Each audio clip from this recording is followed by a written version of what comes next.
ശത്രുക്കളെ സ്നേഹിക്കുക, ശത്രുക്കളെ ഓർത്തുകൊണ്ട് പ്രാർത്ഥിക്കുക.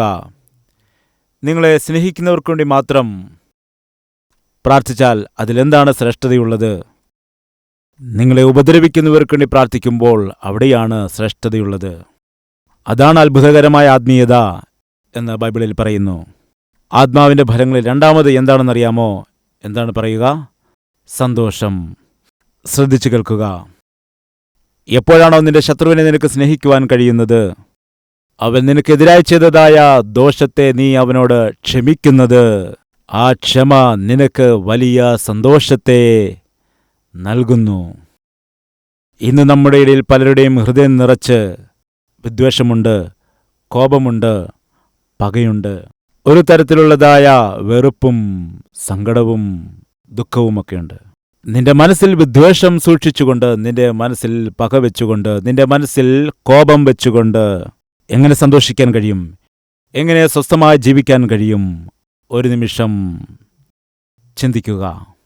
നിനക്ക് സന്തോഷത്തോടെ ജീവിക്കണമെങ്കിൽ നീ നിശ്ചയമായിട്ടും നിന്റെ ശത്രു, അത് ആരാണെങ്കിലും ആ വ്യക്തിയോട് നീ ക്ഷമിക്കണം. നിങ്ങൾ പറഞ്ഞേക്കാം, ബ്രദർ ക്ഷമിക്കണമെന്ന് പറയുന്നു, എന്നാൽ അയാൾ ചെയ്തതായ ദ്രോഹം അതൊരു നിസ്സാരമായ കാര്യമല്ല. വിശ്വസിച്ചു, വഞ്ചിച്ചു, എന്നോട് ദ്രോഹം ചെയ്തു, മറ്റുള്ളവരുടെ മുൻപിൽ എന്നെ അപമാനിച്ചു, എന്നെ നിന്ദിക്കുവാനിടയായി. അങ്ങനെയുള്ള ഈ ദുഷ്ടനോട് ഞാൻ എങ്ങനെ ക്ഷമിക്കാനിടയാകും? എനിക്ക് കഴിയുകയില്ല. ഒരു ദിവസം ഒരു സഹോദരൻ എൻ്റെ അരികിലേക്ക് വന്നു. അവനൊന്നും സംസാരിക്കുന്നില്ല, എന്നാൽ അവൻ്റെ കണ്ണുകൾ നിറഞ്ഞ് കണ്ണുനീർ ധാരധാരയായി ഒഴുകുന്നു. ഞാൻ ചോദിച്ചു, എന്തിനാണ് കരയുന്നത്? ദേവദാസ, എന്തു പറയണമെന്ന് എനിക്ക് മനസ്സിലാകുന്നില്ല. എൻ്റെ ഹൃദയം വിങ്ങുകയാണ്. എന്തു സംഭവിച്ചു? എനിക്കൊരു സഹായിയായി നിൽക്കുവാൻ, ഞാൻ ചെയ്യുന്ന പണിയിൽ സഹായിയായി നിൽക്കുവാൻ നാട്ടിൽ നിന്നൊരു പയ്യനെ ഞാൻ കൊണ്ടുവന്നു. അവനെ എൻ്റെ വീട്ടിൽ തന്നെ നിർത്തിക്കൊണ്ട് ഒരു ജ്യേഷ്ഠനെ പോലെ ഒരു കുറവും കൂടാതെ അവനെ ഞാൻ നോക്കി. എന്നാൽ അവനുമായിട്ട് എൻ്റെ ഭാര്യ അവിഹിത ബന്ധം പുലർത്താനിടയായി. ഞാൻ ഉച്ചയ്ക്ക് ഊണ് കഴിക്കാനായി പെട്ടെന്ന് വീട്ടിൽ ചെന്ന സമയത്ത് അതെനിക്ക് മനസ്സിലാക്കാൻ കഴിഞ്ഞു. അത് കണ്ടതായി എനിക്ക് സഹിക്കാനായിട്ട് കഴിയുന്നില്ല. വീട്ടിൽ പോകുവാൻ തോന്നുന്നില്ല. എൻ്റെ ഭാര്യയുടെ മുഖത്ത് നോക്കുവാൻ കഴിയുന്നില്ല. എനിക്ക് ഉറക്കം വരുന്നില്ല. ജോലി ചെയ്യുവാനും കഴിയുന്നില്ല. എൻ്റെ മനസ്സിൽ നിറയെ ഒരു വശത്ത് കോപം, മറുവശത്ത് വേദന നീറുകയാണ്. എന്തു ചെയ്യണമെന്നറിയാതെ അങ്ങയുടെ അരികിൽ വന്നതാണ്. എന്തു ചെയ്യണമെന്ന് എനിക്കറിയാൻ കഴിയുന്നില്ല.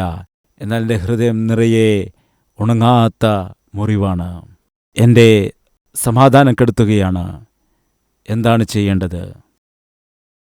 അപ്പോഴാ സഹോദരനോട് ഞാനിങ്ങനെ ചോദിച്ചു, ഞാൻ പറഞ്ഞാൽ നീ അതുപോലെ തന്നെ ചെയ്യുമോ? ദേവദാസ, എന്താണ് ചെയ്യേണ്ടത് പറയൂ.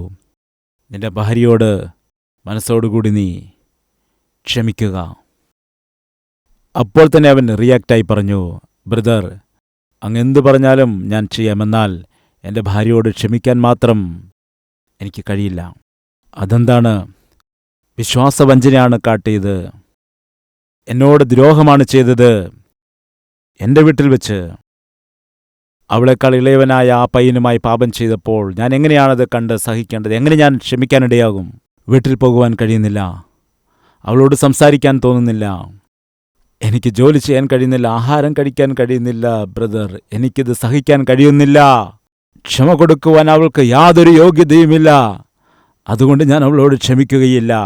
ആ സഹോദരൻ പറയുകയാണ്, എൻ്റെ ഹൃദയത്തിൽ ആളുന്ന തീയാണ്.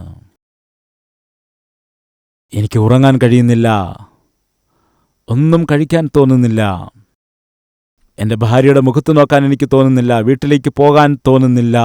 നരകം അനുഭവിക്കുകയാണ് എന്ന് പറഞ്ഞു. ഇന്ന് നമ്മുടെ മധ്യയിൽ ആരെങ്കിലും ഉണ്ടോ?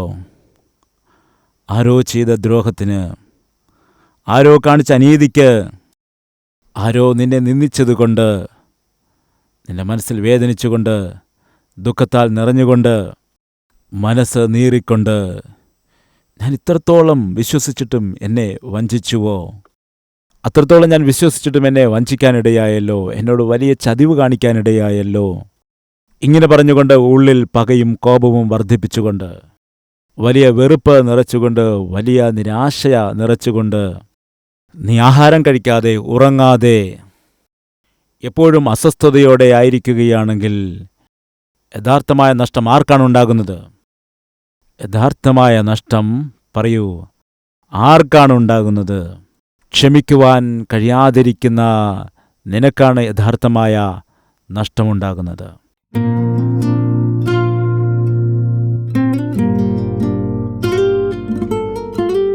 പരിശുദ്ധനായ പിതാവേ, വിലയേറിയ സന്ദേശത്തിൽ കൂടി ശ്രേഷ്ഠമായ കാര്യങ്ങൾ ഞങ്ങളോട് അങ്ങ് സംസാരിച്ചല്ലോ. ശത്രുക്കളെ സ്നേഹിക്കുക, ശത്രുക്കൾക്ക് വേണ്ടി പ്രാർത്ഥിക്കണമെന്ന് അങ്ങ് അരുളി ചെയ്തുവല്ലോ.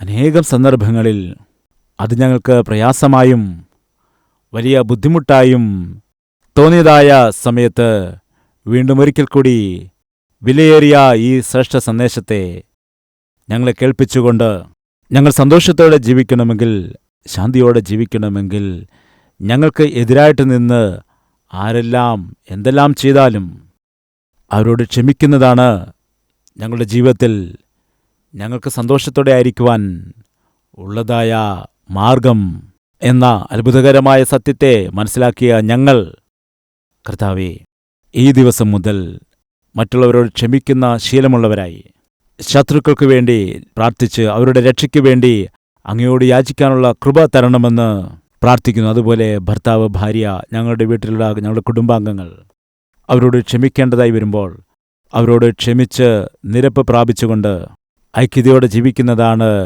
നീ ഏറ്റവും ആഗ്രഹിക്കുന്നത്. അതുകൊണ്ട് ഞങ്ങളുടെ ജീവിതത്തിൽ ക്ഷമിക്കുമ്പോൾ അത് സമാധാനത്തെ തരുന്നു. സമാധാനം ഐക്യതയെ തരുന്നു. ഐക്യത സന്തോഷത്തെ തരുന്നു. അങ്ങനെയുള്ള സന്തോഷം എല്ലാവർക്കും ലഭിക്കുവാനുള്ള കൃപ കൊടുക്കണമേ എന്ന് യേശുക്രിസ്തുവിന്റെ നാമത്തിൽ അപേക്ഷിക്കുന്നു പിതാവേ. ആമേൻ.